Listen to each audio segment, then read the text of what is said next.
अस्सलाम वालेकुम दोस्तों, नईम ज़ोर चोल अकेडमी जे प्लेटफॉर्म तां या मोहम्मद आशिम राव। 9th क्लास जी फिज़िक्स आहे, लास्ट चैप्टर पाण खयो आहे ऐं उन मां जेके टॉपिक्स सिलेक्ट कया आहिनि उन्हनि में अॼु असां हीट कैपेसिटी जे बारे में पढ़ंदासीं। स्पेसिफिक हीट कैपेसिटी छा हूंदी आहे, हीट ऑफ फ्यूअन छा हूंदी आहे, हीट ऑफ वेपोराइज़ेशन छा हूंदी आहे। बसि हिननि जूं डेफिनेशनूं सम्झंदासीं, हिननि जे थोरे कॉन्सेप्ट खे सम्झंदासीं। बाक़ी न्यूमेरिकल वग़ैरह हिननि में हल करण जी मुंहिंजे ख़्याल में का बि ज़रूरत न आहे पाण खे। हाँ, बाक़ी फार्मूले जी ख़बर हुअणु घुरिजे त हिननि जा कहिड़ा कहिड़ा फार्मूला आहिनि उहे तव्हांखे लाज़मी रखणा पवंदा ज़हन में। फार्मूला ऐं प्लस में हिननि जा जेके यूनिट्स आहिनि। त सभु खां पहिरियां था अचूं पाण हीट कैपेसिटी छा हूंदी आहे। ॾिसो, का बि शइ आहे उन जो जेॾीमहिल तव्हां टेम्परेचर 1 यूनिट इंक्रीज़ था कयो, का बि शइ आहे उन जो टेम्परेचर केतिरो था इंक्रीज़ कयो, 1 यूनिट। पोइ 1 यूनिट टेम्परेचर इंक्रीज़ करण जे लाइ जेतिरी हीट तव्हांखे रिक्वायर्ड हूंदी आहे उन अमाउंट ऑफ हीट खे असां चवंदा आहियूं हीट कैपेसिटी। वरी थोरो आसान करे था सम्झूं। सपोज़ कयो हिकिड़ो ई तव्हां वटि आयरन आहे, लोह जो टुकुर आहे, ठीकु आहे। हाणे हिन जो टेम्परेचर आहे, मिसाल था वठूं 25 सेंटीग्रेड। टेम्परेचर घणो आहे, 25 सेंटीग्रेड। हाणे असां हिन जे 25 सेंटीग्रेड खे हिन जो जेको टेम्परेचर आहे 25 मां पहुचायूंसि था 26 सेंटीग्रेड ते। 25 मां किथे था पहुचायूं, 26 सेंटीग्रेड। यानी हिन जो टेम्परेचर पाण 1 यूनिट इंक्रीज़ करण जी कोशिशि पिया कयूं। पोइ कंहिं बि शइ जो टेम्परेचर तव्हां 1 यूनिट इंक्रीज़ करण जे लाइ जेतिरी हीट जी ज़रूरत हूंदी आहे, उहा जेका अमाउंट ऑफ हीट हूंदी आहे उनखे असां चवंदा आहियूं हीट कैपेसिटी। उनखे छा चवंदा आहियूं, हीट कैपेसिटी। ॿियो था मिसाल वठूं, जीअं तव्हां वटि अगरि जेकॾहिं बाल्टी आहे, इन में कुझु पाणी पियल आहे, ठीकु आहे। हाणे हिन जो टेम्परेचर आहे, मिसाल था वठूं 30 सेंटीग्रेड। हाणे असां छा था कयूं, केतिरी हिनखे हीट ॾियूं जो हिन जो टेम्परेचर 31 सेंटीग्रेड ते थी वञे। पोइ जेको अमाउंट ऑफ हीट तव्हां हिनखे ॾींदो न, हिन जे टेम्परेचर खे 1 यूनिट इंक्रीज़ करण जे लाइ, उन अमाउंट ऑफ हीट खे असां चवंदासीं हीट कैपेसिटी। हाणे हीट कैपेसिटी खे असां ज़ाहिर कंदा आहियूं कैपिटल सी सां। छा ज़ाहिर कंदासीं, कैपिटल सी सां। फार्मूलो लिखंदासीं amount of heat per unit temperature. C is equal to Q upon delta T। C जो मतिलबु छा आहे, हीट कैपेसिटी। Q जो मतिलबु छा आहे, अमाउंट ऑफ हीट, ठीकु आहे।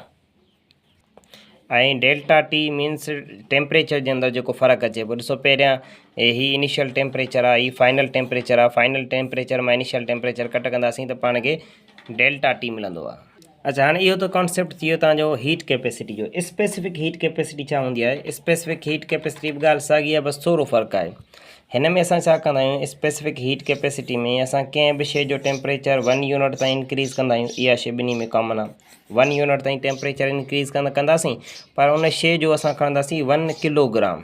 उनजो अमाउंट, उनजो मास घणो खणंदासीं, 1 किलोग्राम। यानी का बि शइ आहे उनजो तव्हां 1 किलोग्राम खणो था, पोइ उनजे 1 किलोग्राम जो 1 यूनिट टेम्परेचर इंक्रीज़ करण जे लाइ जेका हीट रिक्वायर्ड हूंदी आहे उनखे असां चवंदा आहियूं स्पेसिफिक हीट कैपेसिटी।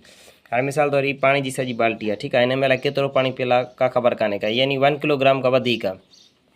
हाणे हिन सॼे जो टेम्परेचर इंक्रीज़ करण जे लाइ जेका तव्हांखे हीट रिक्वायर्ड हूंदी आहे उहा हूंदी आहे उहा सरराबी आहे तव्हांजी हीट कैपेसिटी। पर जेकॾहिं असां 1 किलोग्राम वाटर खणूं, पोइ उन 1 kg वाटर जो टेम्परेचर 1 यूनिट ताईं इंक्रीज़ कयूं, पोइ उन 1 यूनिट टेम्परेचर इंक्रीज़ करण जे लाइ जेका हीट रिक्वायर्ड हूंदी आहे उनखे असां छा चवंदा आहियूं, स्पेसिफिक हीट कैपेसिटी। माना ॿिन्ही में फ़र्क़ु कहिड़ो आहे, हिन में असां कंहिं बि शइ जो सिर्फ़ु 1 किलोग्राम खणंदासीं ऐं 1 किलोग्राम कंहिं बि शइ जो खणूं ऐं उनजो टेम्परेचर 1 यूनिट ताईं इंक्रीज़ कयूं त इनखे असां छा चवंदा आहियूं, स्पेसिफिक हीट कैपेसिटी। मिसाल तौर आयरन आहे, लोह जो टुकुर आहे। हाणे हिन जो तव्हां 1 किलोग्राम खणो था, ठीकु आहे। 1 किलो खणो था, उन 1 किलो जो टेम्परेचर 1 यूनिट ताईं इंक्रीज़ करण जे लाइ जेका हीट रिक्वायर्ड हूंदी आहे उहा छा हूंदी आहे, स्पेसिफिक हीट कैपेसिटी। हाणे स्पेसिफिक हीट कैपेसिटी खे वरी ज़ाहिर कंदा आहियूं असां स्मॉल सी सां, ऐं फार्मूलो हिन जो ठहंदो डेल्टा Q अपॉन में मास डेल्टा T, ठीकु आहे। हिन में माना हिकिड़ी शइ अची वई, तव्हां वटि मास अची वई, ठीकु आहे। हुन में मास कोन्हे को, हिन में मास अची वई। बाक़ी हिनखे तव्हां कैपिटल T सां, इहो C सां ज़ाहिर कंदा आहियो, हिनखे तव्हां स्मॉल सी सां ज़ाहिर कंदा आहियो। हाणे यादि रखे छॾियो, जंहिं बि शइ जी हाणे जंहिं बि शइ जी स्पेसिफिक हीट कैपेसिटी जेतिरी वधीक हूंदी, उहा शइ ओतिरी देरि सां गरम थींदी आहे। यानी उनजो जेको आहे सो टेम्परेचर चेंज थींदो, उहो देरि सां थींदो। अगरि जेकॾहिं स्पेसिफिक हीट कैपेसिटी जंहिंजी घटि हूंदी, उहा शइ जल्दी गरम थी वेंदी। मिसाल था वठूं, अगरि जेकॾहिं पाण वारी आहे ऐं वारी जे भरिसां अगरि जेकॾहिं पाणी बि पियल हुजे, त हाणे जेका वारी आहे सा जल्दी गरम थी वेंदी, पर जेको पाणी आहे सो देरि सां गरम थींदो आहे। छो? छाकाणि त पाणी जी स्पेसिफिक हीट कैपेसिटी वधीक आहे, वारीअ जी स्पेसिफिक हीट कैपेसिटी घटि आहे। ठीकु आहे, त तव्हांखे कुझु हीट कैपेसिटीज़ जी वैल्यूज़ यादि रखणु घुरिजनि। जीअं वाटर आहे, ठीकु आहे, पाणी आहे। हाणे वाटर जी स्पेसिफिक हीट कैपेसिटी घणी आहे? 4.18 इंटू 10⁻³ जूल किलोग्राम पर केल्विन। अच्छा, यूनिट यादि रखे छॾियो, जीअं हिते आहे न। हाणे हिन जो यूनिट कीअं कढंदासीं? पहिरीं ॻाल्हि त हिन जो यूनिट कीअं कढंदासीं? त हाणे हीउ ॾिसो, अमाउंट ऑफ हीट आहे, त हीट जो यूनिट छा हूंदो आहे? जूल। ऐं हिते छा आहे? टेम्परेचर आहे, त टेम्परेचर जो यूनिट छा हूंदो आहे? केल्विन, जूल पर केल्विन। हिन जो यूनिट निकिरी ईंदो जूल पर केल्विन। ठीकु आहे, पर हिन जो यूनिट छा निकिरी ईंदो? हिन में तव्हां पहिरियां लिखंदव जूल, ठीकु आहे, ऐं हुन खां पोइ एम जो मतिलबु छा आहे? मास, ऐं मास जो यूनिट छा हूंदो आहे? किलोग्राम। टेम्परेचर जो यूनिट छा आहे? केल्विन। ठीकु आहे, त जूल पर किलोग्राम पर केल्विन। ठीकु आहे, त पाणी जी हीट कैपेसिटी तव्हांखे यादि रखणी आहे। ऐं उन खां अलावा सॉइल जी हीट कैपेसिटी घणी आहे? उहा आहे तव्हां वटि 810 जूल्स। यानी अगरि जेकॾहिं तव्हांखे 1 किलोग्राम सॉइल हूंदी तव्हां वटि, त उन जो 1 यूनिट टेम्परेचर इंक्रीज़ करण जे लाइ सिर्फ़ु तव्हांखे 810 जूल एनर्जी खपे।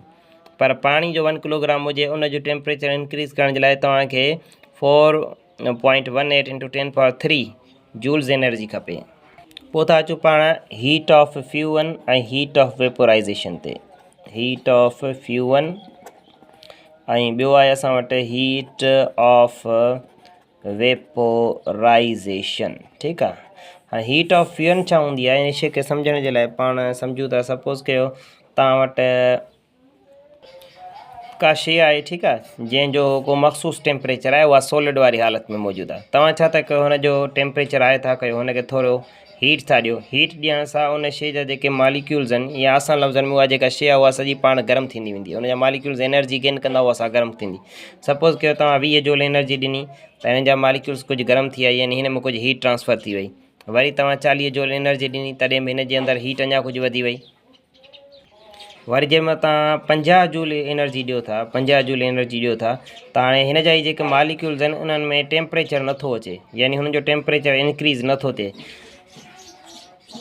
बल्कि उहा जेका हीट तव्हां हिननि खे ॾिनी, उहा हिन खे सॉलिड मां कन्वर्ट पई करे लिक्विड में। सॉलिड मां छा में पई कन्वर्ट करे? लिक्विड में। हाणे ॿी जेकी एनर्जी असां ॾिनीसीं पे, उन एनर्जी छा पे कयो? हिन जे मालिक्यूल्स जी एनर्जी हाई पे कई। पर असां जंहिंमें 50 जूल्स एनर्जी ॾिनी, त 50 जूल्स एनर्जी ॾियण खां पोइ हिन जे जेके मालिक्यूल्स हुया, उन्हनि एनर्जी गेन न कई, बल्कि उहे सॉलिड मां छा में कन्वर्ट थी विया? लिक्विड में कन्वर्ट थी विया। त आसान लफ़्ज़नि में अहिड़ी एनर्जी जेका कंहिं सॉलिड खे कंहिं लिक्विड में कन्वर्ट करण जे लाइ ज़रूरी आहे, अहिड़ी एनर्जी जेका कंहिं सॉलिड खे कंहिं लिक्विड में कन्वर्ट करण जे लाइ ज़रूरी आहे, उनखे असां चवंदा आहियूं हीट ऑफ फ्यूअन। उनखे छा चवंदा आहियूं असां? Heat of fusion. मिसाल तौरु जीअं बर्फ़ आहे, बर्फ़ जेकॾहिं पियल हुजे, पहिरियां हुनजो ॿाहिरां खां जंहिंमहिल गर्मी हुन में पवंदी, त हुनजा जेके मालिक्यूल्स आहिनि से एनर्जी गेन कंदा। ठीकु आहे, आहिस्ते आहिस्ते उहे गरम थियणु शुरू थींदा। पोइ अगरि जेकॾहिं गर्मी तव्हां हुनखे घणी पए ॾियो, त हाणे इहा जेका बर्फ़ आहे उहा आहिस्ते आहिस्ते छा कंदी? रिझणु शुरू कंदी, सॉलिड मां लिक्विड में वञणु शुरू कंदी। त उहा अमाउंट ऑफ हीट जेका हिन खे सॉलिड मां लिक्विड में कन्वर्ट करे, त उन अमाउंट ऑफ हीट खे छा चवंदा आहियूं? Heat of fusion. ठीकु आहे, ॿियो आहे असां वटि heat of vaporisation. Heat of vaporisation बि ईअं हूंदी आहे। इन में बसि एतिरो हूंदो आहे, अगरि जेकॾहिं तव्हां वटि का लिक्विड वारी शइ आहे, उन लिक्विड खे तव्हां कन्वर्ट था करणु चाहियो गैस में, पोइ अमाउंट ऑफ हीट जेका कंहिं लिक्विड खे कंहिं गैस में कन्वर्ट करे, त उनखे छा चवंदा आहियूं? Heat of vaporisation. मिसाल था वठूं, जीअं गिलास पाणी जो आहे, ठीकु आहे, हाणे हिन में जेकॾहिं तव्हां हीट था ॾियो, हिते जा जेके मालिक्यूल्स आहिनि, इन्हनि जी एनर्जी सपोज़ कयो हिन खे तव्हां हीट था ॾियो 20 जूल्स एनर्जी। ठीकु आहे, त 20 जूल्स एनर्जी तव्हां हिन खे हीट ॾींदव, त हीउ जेको पाणी आहे सो गरम थींदो। आसान लफ़्ज़नि में जीअं तव्हां हिनखे थोरी ॿाहिरि ॾींदव, त हीउ पाणी आहिस्ते गरम थींदो, वरी अञा ॾींदो गरम थींदो, जेतिरी तव्हां घणी ॾींदा वेंदो एतिरो गरम थींदो। पर अगरि जेकॾहिं असां हिन खे सपोज़ कयो पहिरियां 20 जूल एनर्जी ॾिनी, पोइ 40 जूल एनर्जी ॾिनी, पोइ 50 जूल एनर्जी ॾिनी, पोइ वरी 60 जूल एनर्जी ॾिनी, त 50 खां पोइ 60 जे विच में हीअ जेकी 10 जूल एनर्जी आहे, उहा जेॾीमहिल असां हिन खे ॾियूं पिया, त इन एनर्जी जी वजह सां हिन जे मालिक्यूल्स जी एनर्जी हाई नथी थिए। बल्कि हीअ एनर्जी इस्तेमाल थी थिए हिन लिक्विड के गैस में कन्वर्ट करण जे लाइ। त अहिड़ी एनर्जी जेका कंहिं लिक्विड के गैस में कन्वर्ट करण जे लाइ इस्तेमाल थिए उन एनर्जी खे असां छा चवंदा आहियूं, हीट ऑफ वेपोराइजेशन। त हीट ऑफ फ्यूअन जो मतिलबु आहे अहिड़ी एनर्जी जेका कंहिं सॉलिड खे लिक्विड में कन्वर्ट करण जे लाइ इस्तेमालु थिए त हीट ऑफ फ्यूअन।